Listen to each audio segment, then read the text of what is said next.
नमस्कार दोस्तों, स्वागत है आप सभी का संकल्प स्टडी पॉइंट उत्तराखंड में। तो दोस्तों, हम उत्तराखंड में पंचायती राज व्यवस्था को देख रहे हैं और उत्तराखंड में पंचायती राज व्यवस्था का आज हम पार्ट 2 देखेंगे। और पार्ट 1 में हमने दोस्तों ग्राम पंचायत के बारे में जाना था। तो दोस्तों, आप सभी जानते हैं कि त्रिस्तरीय पंचायती राज व्यवस्था में जो है दोस्तों, सबसे निचला स्तर होता है ग्राम पंचायत का, उसके ऊपर जो मध्य स्तर होता है वो क्षेत्र पंचायत का होता है और सबसे शीर्ष निकाय जो होता है जिला पंचायत होती है। तो दोस्तों, हमने पार्ट 1 में ग्राम पंचायत के बारे में जाना और ग्राम पंचायत के बारे में दोस्तों मैंने आपको बताया कि ये जो है सबसे निचला स्तर है। और साथ ही साथ दोस्तों, ग्राम पंचायत के गठन हेतु मैंने आपको बताया था कि पर्वतीय क्षेत्र में कितनी आबादी, कितनी जनसंख्या होनी चाहिए। तो पर्वतीय क्षेत्रों में मैंने बताया था आपको 500 आबादी और शहरी क्षेत्र में 1000 मैंने आबादी आपको बताया था। और इसी क्रम में आपको बताया था मैंने कि ग्राम पंचायत अध्यक्ष यानी कि प्रधान जो है किसको इस्तीफा देता है। तो किसको इस्तीफा देता है ग्राम पंचायत अध्यक्ष यानी कि प्रधान किसको इस्तीफा देता है? डीपीआरओ। ठीक है, डीपीआरओ मतलब डिस्ट्रिक्ट पंचायती राज ऑफिसर। ठीक है, तो डीपीआरओ को दोस्तों इस्तीफा देता है ग्राम पंचायत अध्यक्ष। ठीक है, ये सारे मैंने आपको फैक्ट बताए थे पार्ट 1 में। और साथ ही साथ मैंने आपको बताया था कि ग्राम पंचायत की बैठक जो है, बैठक का क्या प्रावधान है ग्राम पंचायत का। तो देखिए, ग्राम पंचायत की बैठकों में दोस्तों बात करें तो हर महीने एक बैठक का प्रावधान मैंने बताया था कि हर महीने में एक बैठक होना अनिवार्य है।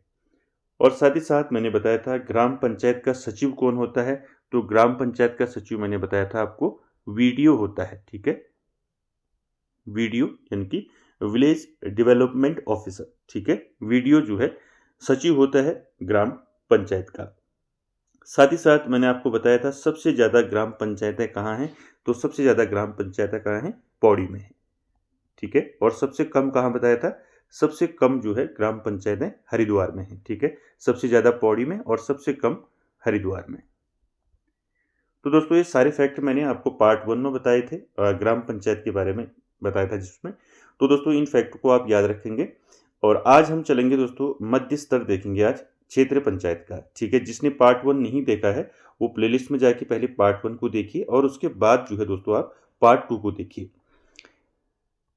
तो दोस्तों, आज का जो सेशन रहेगा हमारा क्षेत्र पंचायत का रहेगा, यानी कि आज हम कंप्लीट जो है क्षेत्र पंचायत को समझेंगे। ठीक है, चलिए तो दोस्तों स्टार्ट करते हैं आज का सेशन। और आप सभी लोग दोस्तों वीडियो के एंड तक जरूर बने रहें। तो दोस्तों, मैंने आपको बता दिया कि त्रिस्तरीय पंचायती राज व्यवस्था के बारे में। ठीक है, इसमें जो है 3 स्तर, ग्राम स्तर, जो ग्राम पंचायत, फिर क्षेत्र पंचायत, फिर जिला पंचायत। इसी क्रम को आप याद रखेंगे। निचला क्रम, उसके बाद फिर मध्य, उसके बाद फिर शीर्ष निकाय। जो मध्य स्तर है जिसकी हम आज बात करेंगे क्षेत्र पंचायत की। तो ये क्षेत्र पंचायत दोस्तों जिला पंचायत व ग्राम पंचायत के मध्य जो है कड़ी के रूप में कार्य करता है। ठीक है, तो याद रखेंगे इसको। तो जिला पंचायत और ग्राम पंचायत के मध्य जो है कड़ी के रूप में कार्य कौन करता है? क्षेत्र पंचायत करती है। ठीक है, ये फैक्ट याद रखेंगे। और साथ ही साथ दोस्तों मैं आपको बताते हुए चलूं कि देखिए, यहाँ पर एक फैक्ट आपको याद रखना है कि जो त्रिस्तरीय पंचायती राज व्यवस्था है, तो त्रिस्तरीय पंचायती राज व्यवस्था जो है दोस्तों हर क्षेत्र में जो है नहीं होती। तो यहाँ पर कुछ इसके जो है आपका जो है पॉइंट यहाँ पर आपको याद रखना है कि देखिए, त्रिस्तरीय पंचायती राज व्यवस्था में क्या होता है। देखिए, अगर किसी राज्य या क्षेत्र में जनसंख्या जो है 20 लाख से कम है, ठीक है, इसको आप जरूर याद रखें, तभी आप जो है त्रिस्तरीय पंचायती राज व्यवस्था को समझ पाएंगे। देखिए, अगर किसी राज्य की या क्षेत्र की जनसंख्या जो है कितनी है? 20 लाख से कम है। ठीक है, तो 20 लाख से कम होगी किसी राज्य या क्षेत्र की जनसंख्या, तो वहां पर दोस्तों त्रिस्तरीय पंचायती राज व्यवस्था नहीं होती है। याद रखेंगे उसको। ठीक है, यानी कि 20 लाख जनसंख्या जो है या 20 लाख से जनसंख्या कम होगी किसी राज्य या क्षेत्र की, तो वहां पर त्रिस्तरीय व्यवस्था नहीं होती है। वहां पर दोस्तों 2 स्तरीय व्यवस्था होती है। 2 स्तरीय व्यवस्था का मतलब वहां पर आपका जिला पंचायत होगी और ग्राम पंचायत होगी। ठीक है, तो 2 होगी, यहां पर आपका क्षेत्र पंचायत नहीं होगा। ठीक है, जहां अगर किसी राज्य या क्षेत्र में जनसंख्या 20 लाख से कम है तो वहाँ पर क्या होता है, त्रिस्तरीय व्यवस्था नहीं होती, वहाँ पर 2 स्तरीय व्यवस्था होती है, ग्राम पंचायत और जिला पंचायत। तो इस फैक्ट को याद रखेंगे क्योंकि उत्तराखंड में दोस्तों, उत्तराखंड की जनसंख्या 20 लाख से ज़्यादा है, ठीक है। तो इसलिए यहाँ क्या है, त्रिस्तरीय पंचायती राज व्यवस्था है, ठीक है, ये याद रखेंगे, ये पूछा जा सकता है आपको। चलिए आगे चलते हैं दोस्तों। तो देखिए क्षेत्र पंचायत की हम बात करेंगे। देखिए सबसे मैंने बताया जो निचला स्तर है ग्राम पंचायत, जिसके बारे में हमने पार्ट 1 में जाना। तो देखिए ये जो है आपका क्या है, मध्य स्तरीय निकाय है। ऊपर बताया मैंने मध्य स्तरीय निकाय है, और ये जो है दोस्तों जिला पंचायत व ग्राम पंचायत के मध्य जो है कड़ी के रूप में कार्य करती है। अब दोस्तों यहाँ से आपको सारे फैक्ट क्षेत्र पंचायत से संबंधित जो आपको पूछे जा सकते हैं, तो उन सभी को दोस्तों हम डिटेल में देखेंगे। देखिए क्षेत्र पंचायत का सचिव कौन होता है, ठीक है, आप साथ ही साथ इसको याद करते हुए चलेंगे। देखिए बीडीओ होता है, ठीक है, यानी कि ब्लॉक डेवलपमेंट ऑफिसर, ठीक है। तो क्षेत्र पंचायत का सचिव कौन होता है, बीडीओ होता है, और ग्राम पंचायत का सचिव कौन होता है, वो होता है वीडीओ, यानी कि विलेज डेवलपमेंट ऑफिसर, ठीक है। इनको याद रखेंगे, दोनों ये पूछे जाते हैं।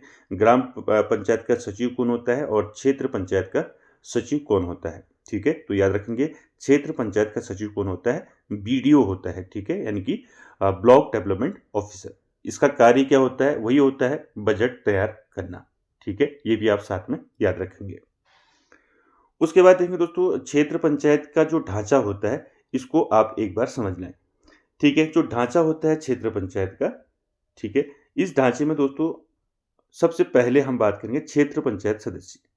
देखिए क्षेत्र पंचायत सदस्य हैं, तो क्षेत्र पंचायत के जो सदस्य होते हैं, इनका जो चुनाव है वो कौन करता है, ये भी आपका जो है पूछा जा सकता है, ठीक है। तो क्षेत्र पंचायत की सदस्य का चुनाव कौन करता है, तो क्षेत्र पंचायत के सदस्यों का चुनाव जो है ग्राम सभा के 18 या इससे अधिक आयु वर्ग के जो है मतदाता करते हैं, ठीक है। तो ये देखिए क्षेत्र पंचायत जो सदस्य हैं, इनके ऊपर आते हैं कनिष्ठ उप प्रमुख, उसके ऊपर आते हैं वरिष्ठ या ज्येष्ठ प्रमुख, उसके ऊपर आते हैं क्षेत्र प्रमुख या ब्लॉक प्रमुख, जिसको हम कहते हैं। तो दोस्तों यहाँ पर आपने याद रखना है कि जो क्षेत्र पंचायत सदस्य होते हैं, जो चुन के आते हैं, यही जो है इन्हीं में से दोस्तों उप प्रमुख भी बनते हैं, और यही लोग जो है ज्येष्ठ प्रमुख को नियुक्त करते हैं और फिर ब्लॉक प्रमुख को नियुक्त करते हैं। तो ये सारे जो है क्षेत्र पंचायत के सदस्य ही करते हैं, ये याद रखेंगे। और साथ ही साथ आपको ये याद रखना है कि जो ब्लॉक प्रमुख हो गया आपका, क्षेत्र प्रमुख और ज्येष्ठ प्रमुख और उप प्रमुख, तो इनका जो चुनाव होता है, इनका चुनाव क्षेत्र पंचायत के निर्वाचित सदस्यों द्वारा किया जाता है, इसको याद रखेंगे, ठीक है। ब्लॉक प्रमुख उप प्रमुख जो इनका चुनाव है दोस्तों, ये क्षेत्र पंचायत के निर्वाचित सदस्यों द्वारा किया जाता है, इसको आप याद रखेंगे। और क्षेत्र पंचायत के अध्यक्ष को क्या बोलते हैं, प्रमुख बोलते हैं, जिसको हम क्षेत्र प्रमुख या ब्लॉक प्रमुख कहते हैं, और उपाध्यक्ष को जो बोलते हैं उप प्रमुख बोलते हैं, ठीक है, ये आपको पता है। तो ये 3 चीजें आपको याद रखनी है, ठीक है। और कार्यकाल की बात करें तो इनका कार्यकाल जो है 5 वर्ष का होता है, ये भी आप साथ में याद रखेंगे। तो यहाँ से आपको इतनी चीजें याद रखनी है। देखिए क्षेत्र पंचायत जो है एक मध्य स्तरीय निकाय है, और क्षेत्र पंचायत का सचिव कौन होता है, बीडीओ होता है, यानी कि विलेज डेवलपमेंट ऑफिसर होता है। और साथ ही साथ मैंने आपको बताया कि क्षेत्र पंचायत सदस्य और ये ढांचा आप याद रखेंगे, क्षेत्र पंचायत सदस्य, कनिष्ठ उप प्रमुख, ज्येष्ठ प्रमुख और ब्लॉक प्रमुख। तो क्षेत्र पंचायत के जो सदस्य चुन के आते हैं, वही दोस्तों उप प्रमुख, ज्येष्ठ प्रमुख और ब्लॉक प्रमुख को चुनते हैं। तो इनका चुनाव जो है मैंने बता दिया निर्वाचित सदस्य करते हैं, और साथ ही साथ आपको ये याद रखना है इनका कार्यकाल, ठीक है। यहाँ तक आपको जो है सारे फैक्ट जो है नोट कर लेने हैं। उसके बाद देखिए क्षेत्र पंचायत सदस्य का चुनाव दोस्तों, मैंने अभी बताया आपको कि क्षेत्र पंचायत के सदस्यों का चुनाव कैसे होगा, क्षेत्र पंचायत के सदस्य कैसे चुने जाएंगे। तो देखिए गांव यानी कि ग्राम सभा के 18 वर्ष जिनकी उम्र हो चुकी हो, या फिर 18 वर्ष से अधिक आयु के जो मतदाता हैं, वो जो है दोस्तों क्षेत्र पंचायत सदस्य को चुनते हैं, ठीक है, ये याद रखेंगे। और क्षेत्र पंचायत के निर्वाचित सदस्यों की संख्या, यहाँ पर क्वेश्चन आपको पूछा जा सकता है कि क्षेत्र पंचायत के जो निर्वाचित सदस्य होते हैं, जिनको जो है ग्राम सभा के लोग चुनते हैं, जिनकी उम्र 18 वर्ष या इससे अधिक हो, तो निर्वाचित सदस्यों की संख्या कितनी होती है। अगर आपको ऐसा क्वेश्चन पूछा जाता है तो आप इसको याद रखेंगे, 20 से कम व 40 से अधिक नहीं हो सकती है। ठीक है, तो क्षेत्र पंचायत के निर्वाचित सदस्यों की संख्या 20 से कम व 40 से अधिक नहीं हो सकती, ये फैक्ट आप याद रखेंगे। ठीक है, तो दोस्तों क्षेत्र पंचायत जो है कई कार्य करता है। ठीक है, इनकी क्षेत्र पंचायत के अगर मुख्य कार्यों की बात करें तो कई कार्य होते हैं। देखिए, क्षेत्र पंचायत अपने क्षेत्र में जो अपने क्षेत्र में आने वाली जो ग्राम पंचायतें हैं उनमें विकास कार्यों को करवाती है। ठीक है, और साथ ही साथ भारत सरकार के निर्देशों का पालन करती है। ठीक है, और कभी कभी आपका क्वेश्चन ऐसे भी पूछा जाता है कि पंचायतों की आय का स्रोत क्या है। ठीक है, अगर ऐसा क्वेश्चन पूछा जाता है कि पंचायतों की आय का स्रोत क्या है, तो यहाँ पर आपको याद रखना है कि सरकार यानी कि जो प्रांतीय सरकार है तो उसके द्वारा जो मिलने वाला जो अनुदान है और साथ ही साथ भू राजस्व की धनराशि के हिसाब से पंचायत कर होता है, जो पंचायत कर लगता है। साथ ही साथ जो मनोरंजन कर होता है, तो इन ये जो है क्या है, पंचायतों की आय के प्रमुख स्रोत हैं। इनको भी आप याद रखेंगे, अनुदान, पंचायत कर, मनोरंजन कर। ठीक है, ये भी आप साथ में याद रखेंगे। तो क्षेत्र पंचायत के निर्वाचित सदस्यों की संख्या 20 से कम व 40 से अधिक नहीं हो सकती। ठीक है, चलिए आगे चलते हैं। क्षेत्र पंचायत के पदेन सदस्य की बात करते हैं। देखिए, क्षेत्र पंचायत के पदेन सदस्य कौन होते हैं, आपको पूछा जा सकता है। ठीक है, तो क्षेत्र पंचायत के दोस्तों पदेन सदस्य जो है उस क्षेत्र पंचायत के अंतर्गत आने वाले ग्राम प्रधान, लोकसभा सदस्य, राज्यसभा सदस्य और राज्य विधानसभा सदस्य। तो आपको याद रखने हैं। ठीक है, ये नाम याद रखने हैं कि क्षेत्र पंचायत के पदेन सदस्य कौन कौन होते हैं। उस क्षेत्र पंचायत के अंतर्गत आने वाले ग्राम प्रधान, लोकसभा सदस्य, राज्यसभा सदस्य, राज्य विधानसभा सदस्य जो हैं, ये क्या होते हैं, पदेन सदस्य होते हैं। ठीक है, तो आपको इनमें से कोई भी ऐसे ऑप्शन में आपको पूछा जा सकता है कि निम्न में जो है क्षेत्र पंचायत का पदेन सदस्य होता है, नहीं होता है, ऐसे आपको पूछा जा सकता है। तो ये सारे आपको याद रखने हैं, ग्राम प्रधान, लोकसभा सदस्य, राज्यसभा और राज्य विधानसभा। तो इनसे संबंधित यहाँ पर पॉइंट देखिए कि क्षेत्र पंचायत की बैठकों में भाग ले सकते हैं। तो देखिए दोस्तों, ग्राम प्रधान, लोकसभा सदस्य, राज्यसभा सदस्य, राज्य विधानसभा सदस्य, ये क्षेत्र पंचायत के पदेन सदस्य हैं और ये दोस्तों क्षेत्र पंचायत की बैठकों में भाग ले सकते हैं। ठीक है, तो बैठकों में भाग ले सकते हैं, प्रस्तावों पर मत दे सकते हैं। ठीक है, लेकिन यहाँ पर एक कंडीशन है, देखिए, लेकिन जो है दोस्तों क्षेत्र प्रमुख व उप प्रमुख के विरुद्ध अविश्वास प्रस्ताव पर मत नहीं दे सकते हैं। तो याद रखेंगे, यहाँ पर इंपॉर्टेंट है। तो आपने इतने फैक्ट यहाँ से याद रखने हैं दोस्तों कि क्षेत्र पंचायत के जो पदेन सदस्य होते हैं, ग्राम प्रधान, लोकसभा सदस्य, राज्यसभा सदस्य और राज्य विधानसभा सदस्य जो हैं, ये दोस्तों क्षेत्र पंचायत की जो बैठक होती है उसमें भाग ले सकते हैं और प्रस्तावों पर अपना मत दे सकते हैं। लेकिन क्षेत्र प्रमुख या जिसको हम ब्लॉक प्रमुख कहते हैं, देखिए, क्षेत्र प्रमुख या ब्लॉक प्रमुख या और उप प्रमुख, इनके विरुद्ध अगर कोई अविश्वास प्रस्ताव पारित होता है तो उसमें वो मत नहीं दे सकते हैं। ये आप याद रखेंगे, यानी कि ये मत उसमें नहीं दे सकते हैं। बाकी बैठकों में भाग ले सकते हैं और प्रस्तावों पर मत दे सकते हैं।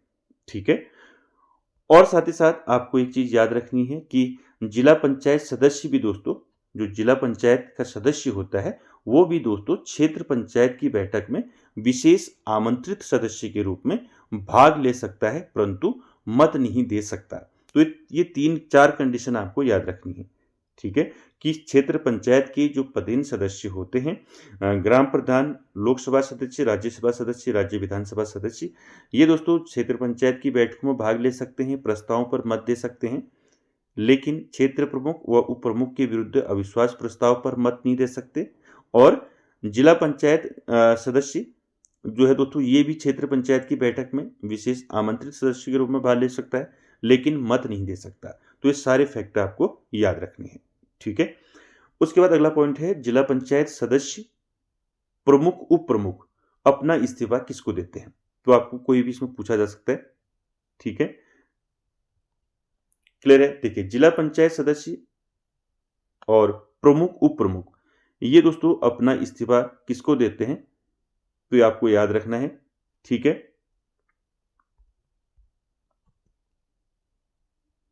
ठीक है, तो यहां पर मिस्टेक हो रही है। ठीक है, यहां पर आप क्षेत्र पंचायत करेंगे। ठीक है,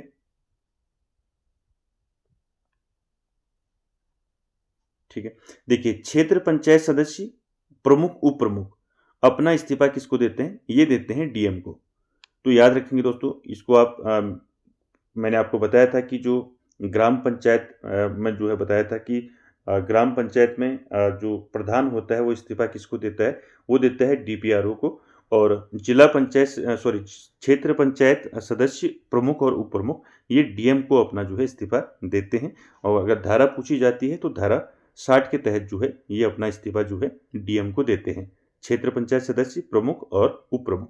ठीक है, तो इतने फैक्टर आपको यहां से याद रखने हैं।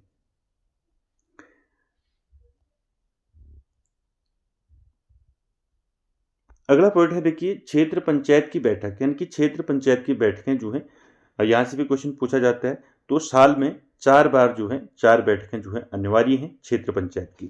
ठीक है, ये भी आप साथ में याद रखेंगे। और यहाँ से 2 क्वेश्चन आपको याद रखनी है। ठीक है, पहला है उत्तराखंड में कुल क्षेत्र पंचायत कितनी है? तो यहाँ पर आपको ऐसे भी कभी क्वेश्चन पूछा जा सकता है। ठीक है, इनकी क्षेत्र पंचायत का मतलब ब्लॉक। ठीक है, तो आपको ऐसे भी क्वेश्चन पूछा जा सकता है कि उत्तराखंड में कुल कितने क्षेत्र पंचायत हैं? ठीक है, तो कुल कितने क्षेत्र पंचायत हैं? 95 हैं। ठीक है, तो याद रखेंगे ऐसे भी पूछा जा सकता है। बाकी क्षेत्र पंचायत यानी कि ब्लॉक, कितने ब्लॉक हैं उत्तराखंड में? 95 ब्लॉक है। ठीक है, और सबसे ज्यादा क्षेत्र पंचायत वाला जिला कौन सा है? तो वो है आपका पौड़ी। पौड़ी में 15 हैं आपके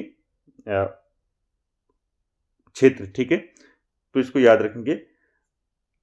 तो उत्तराखंड में कुल क्षेत्र पंचायत कितनी है? 95 ब्लॉक 95 है। और सबसे ज़्यादा क्षेत्र पंचायत यानी कि सबसे ज़्यादा ब्लॉक वाला जिला कौन सा है? पौड़ी है, 15 है इसमें।